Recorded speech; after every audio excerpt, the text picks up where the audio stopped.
c'est pas notre destination préférée. Bienvenue à Jaipur. Là on était un petit peu loin. Il offre un très beau coucher de soleil.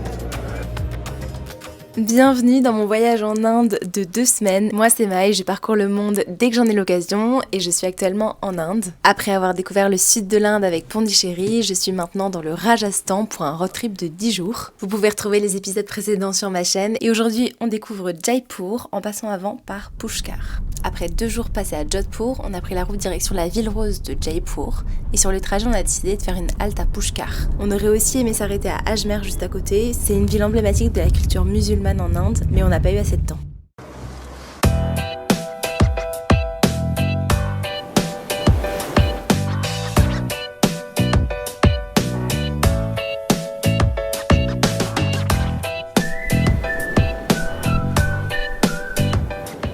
Alors là on est à Pushkar.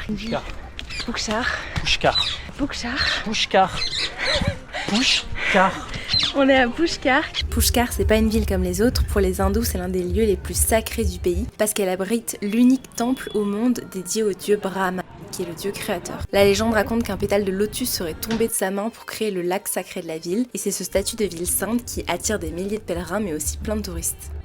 C'est quasiment la première fois qu'on fait un lunch qu'on est là. C'est trop bien. En plus, on a une vue magnifique.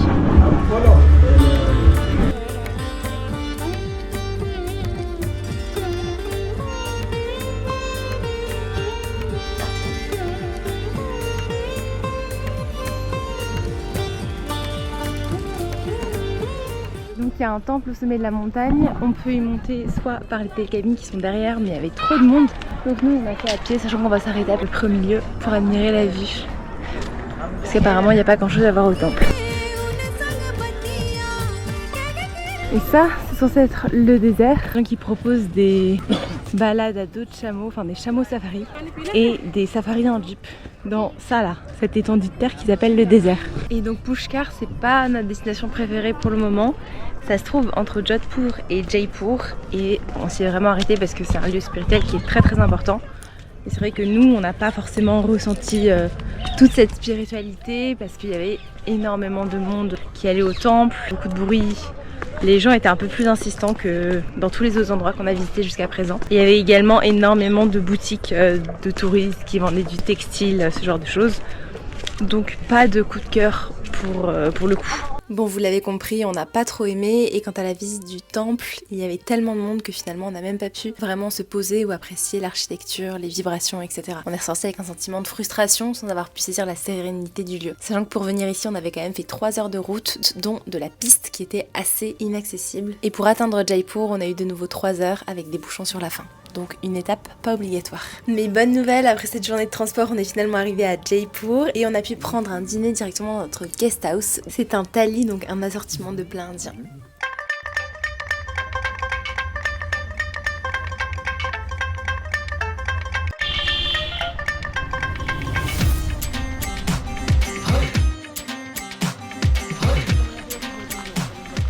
Bienvenue à Jaipur, avant-dernière étape de notre voyage dans le Rajasthan. Donc on est arrivé ici dans la capitale du Rajasthan. C'est une ville qui bouillonne vraiment. Et ici on est à l'Amber Fort, première visite de la matinée. C'est là où vivaient les Maharajas, c'était la capitale des Maharajas. Très très bien protégée avec des montagnes tout autour. Et il y a même un fort qui se trouve encore plus haut qu'on va aller voir après, au cas où l'Amber Fort se trouvait attaqué. Il y a un monde de malades. Et comme vous venez de le voir, on peut monter en éléphant. Franchement, ne faites surtout pas ça. C'est clairement de la maltraitance animale.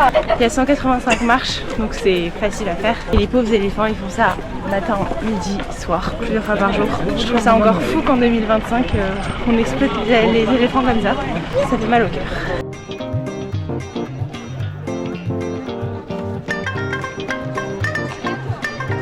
Ils avaient une vue sur un passage assez stratégique qui menait jusqu'à la route de Delhi. Et même au-delà de la forteresse d'Amber, il y a une autre forteresse au cas où les Maharajas n'étaient pas assez protégés. Et à l'intérieur, il y a un palais qui apparemment est magnifique.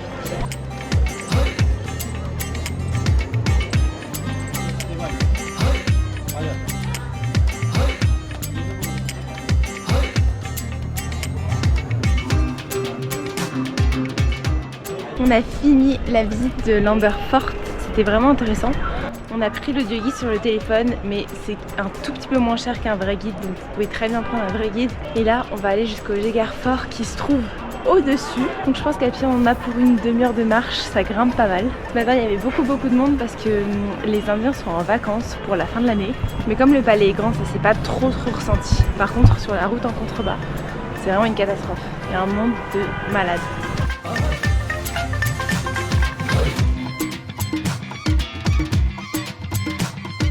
C'est pas très long, c'est 1,5 km, mais il faut dire que ça grimpe. Mais du coup, l'avantage, c'est qu'il y a vraiment personne. On est tout seul.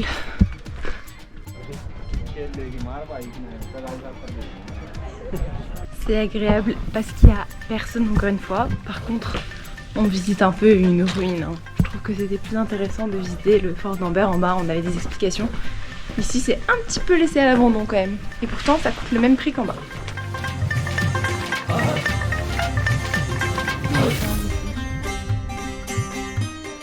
Ça y est, en fait on n'était pas dans la bonne partie. Ici ça a de la gueule.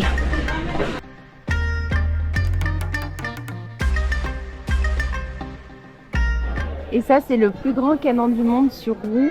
Il fallait 4 éléphants pour le déplacer et en plus il a jamais servi. Il a servi uniquement une fois pour un boulet de test et la détonation était tellement forte que ça a tué 8 hommes et 1 éléphant.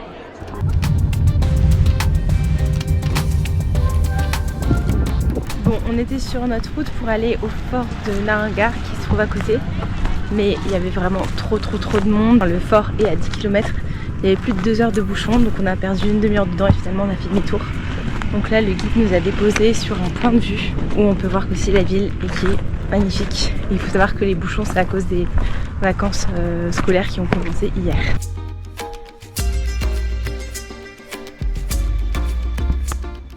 En redescendant vers la ville, on s'est arrêté sur la promenade qui longe le lac et le palais flottant, le Jal Mahal. C'est un bâtiment qui a 5 étages, mais quand le lac est plein, 4 d'entre eux sont totalement sous l'eau. C'est l'une des résidences de plaisance du Maharaja et donc on ne peut pas la visiter.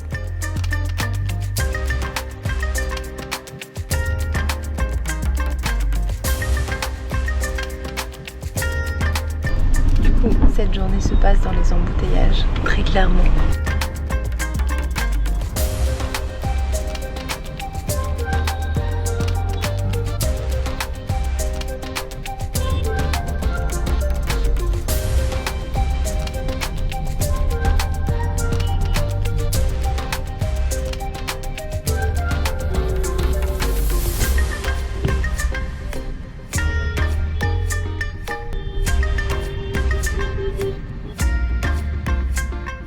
Et sur l'interminable trajet qui nous ramenait à l'hôtel, notre chauffeur nous a arrêtés à une fabrique de tissus où ils nous ont montré la technique d'impression au tampon. Je suis pas très fan des visites imposées parce que je trouve que c'est des attrapes touristes et en plus on avait acheté tout ce qu'il nous fallait à Jaipur concernant le tissu, donc on est reparti rapidement.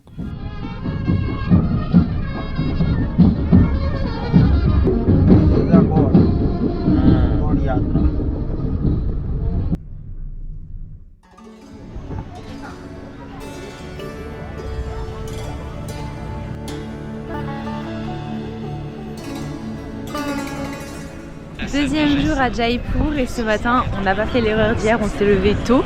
Hier notre guide nous avait dit de partir à 10h, on avait insisté pour partir un petit peu plus tôt et ce matin on est carrément parti à 8h pour éviter les bouchons et c'était beaucoup plus agréable ce matin. Et là on est au Jantar Mantar, un observatoire qui était au pointe de la technologie en astrologie et en instruments pour observer les étoiles et les planètes. C'était le Maharaja de l'époque qui a soutenu ce projet et qui a fait construire 5 observatoires, dont celui-là qui était le dernier et le plus à la pointe de la technologie.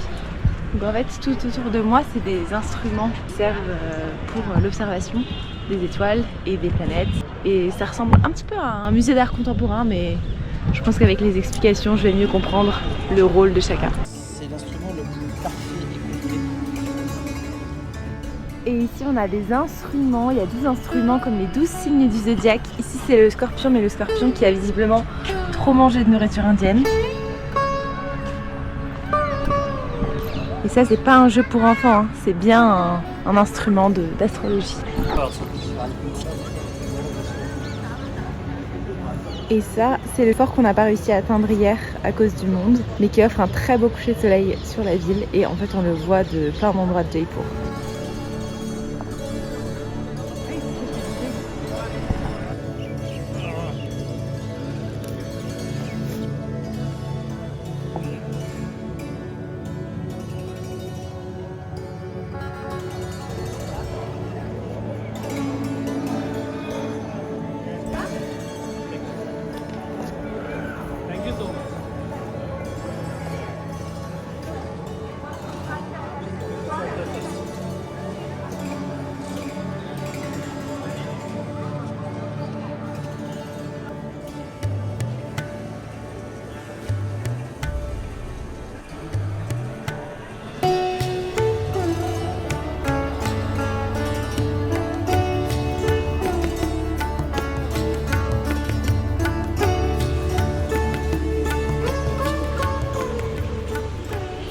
vient de finir la visite du City Palace et franchement c'était super intéressant. On est venu à l'ouverture donc il n'y avait pas trop de monde. On a trouvé que c'était très beau et il y a plein de sections qui sont un petit peu des mini-musées assez bien expliqués. Musée des armes, il y a un petit musée de la photographie, il y a un petit musée des moyens de transport pour les Maharajas. Et là on prend le déjeuner dans le restaurant du City Palace qui est cher pour ici mais qui reste très abordable pour nous, donc des plats environ de 7 €. Et on se dit qu'à refaire Jaipur, on aurait peut-être dormi dans le centre historique plutôt. Là on était un petit peu loin et c'est vrai que hier on a quand même dû faire face à toute la circulation. On a mis 3-4 heures à rentrer du fort alors qu'il y avait quoi, même pas 15 km. Et surtout faites le fort à l'ouverture parce que sinon c'est l'enfer, il y a vraiment beaucoup de choses.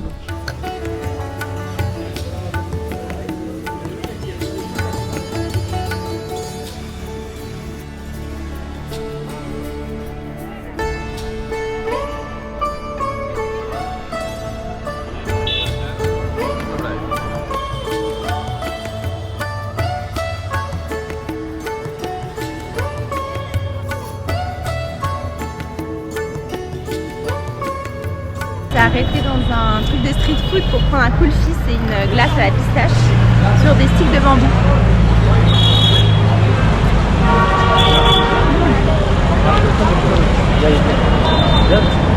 Pas mal. On s'est ensuite baladé dans les rues jusqu'au célèbre Palais des Vents qui se trouve vraiment pas loin. C'est le monument incontournable de Jaipur, même si la plupart des gens ne font que passer et le photographier et ne le visitent pas. Le Hawa Mahal a été construit en 1799 et c'est pas vraiment un palais mais plutôt une galerie qui a été conçue avec 953 petites fenêtres pour permettre aux femmes de la famille royale d'observer la vie quotidienne et les parades dans la rue sans jamais être vues de l'extérieur. Son nom vient du système de ventilation naturelle créé par ces ouvertures qui laissait passer une brise fraîche constante. On n'avait plus beaucoup de temps sur Jaipur parce qu'on devait déjà filer vers Agra. La suite du road trip s'enchaîne, mais on a quand même voulu aller se balader dans les petites galeries commerciales. Encore une fois, on était les seuls touristes, mais ça, je vous le rappelle depuis le début de ce road trip. C'était super authentique, même s'il y avait beaucoup de monde.